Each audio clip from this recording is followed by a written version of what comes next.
So this is always kind of the kind of pride and joy of the Poulin's history, is this photo.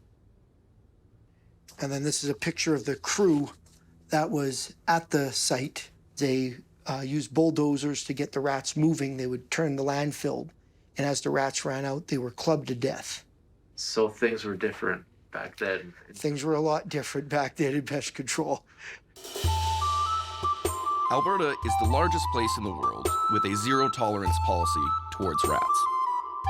To maintain this rat-free status, the province employs a team of pest control officers known as the Rat Patrol. I have conversations all the time with people who are skeptical about the fact that we're rat-free. Rats do get in.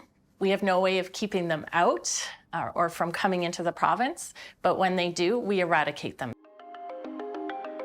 Calgary, Edmonton, Grand Prairie, Lethbridge, these are like the only major cities in the world that don't have massive wild rat populations and problems. Some argue that they want to have rats as pets, and some say that they'll be part of the ecosystem, but a rat is not part of the ecosystem. He's an invasive species, same as a house mouse, and we don't want them. Despite Alberta's success, in the 72 years since the program began, there have been no other attempts to eliminate rats on such a large scale.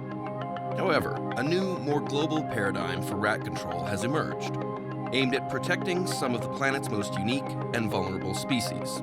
People think of rats of being a nuisance when they get into their houses and chew their wires or their dishwasher pipes. And in New Zealand, because of the vulnerability of our species, they actually climb into nests and eat the eggs directly out of birds' nests. I mean, right now in New Zealand and globally, we're in the middle of a biodiversity crisis. So species are falling off the side of the planet, and once you do that, there is no coming back. Yet, as humans develop techniques and technologies capable of erasing unwanted species, it's important to consider our own relationship to so-called pests. When we're looking at demonizing invasive species, we do have to look at what caused them, and that is a very uncomfortable reality. So you'll find Norway rats on every continent around the world, except for Antarctica.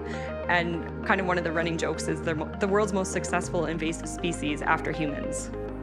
The rat, his future isn't as bright as it was 30 years ago. It's a tough life if you're a rat in this day and age.